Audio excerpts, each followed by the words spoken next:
Pangalawa ang Pilipinas sa may pinakamaraming kaso ng online na pang-abuso. Nagurian na ngayon ang Pilipinas bilang bullying capital of the world. Isang grade 10 student ang pinagbubugbog sa isang paaralan sa Isabela City, Basilan.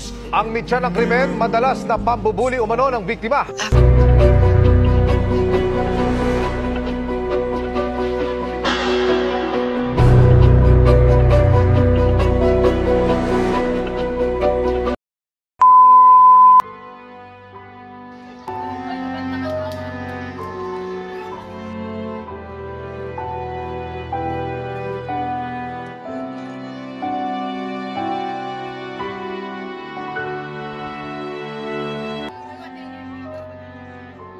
Gusto kaya ito?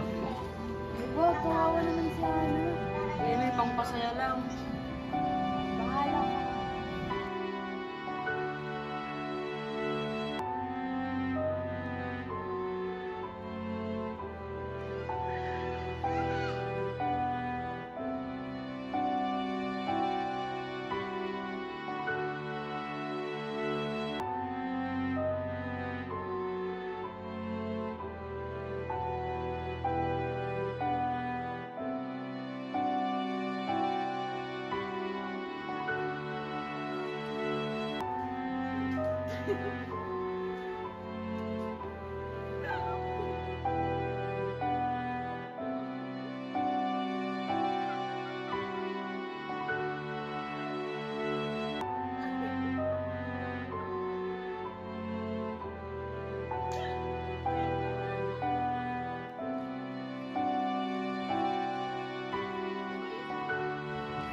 Ana, nakita ko yung post. Malilot. Tara, kausapin natin sila. Ano ba pinangako? Ayan. Tignan mo. Ana, naka-public.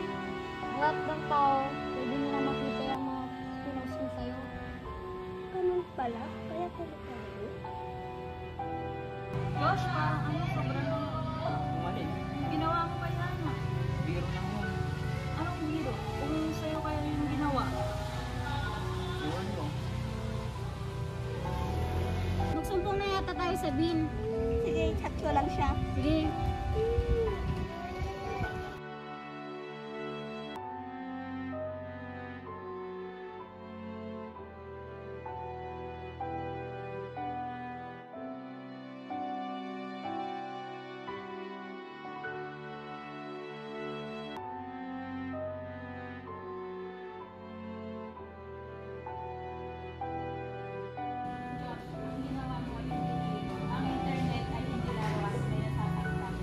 Sorry po.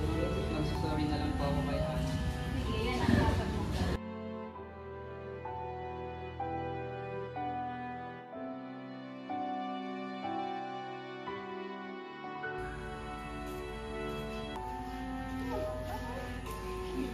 Pwede ko bang kausapin si Ana? Sana sa susunod isipin mo muna bago mo i-post. Kasi hindi lahat ng bagay na pagtatawanan, hindi lahat ng bagay joke. Sige po. Susunod ko na uulitin. Next na tayo?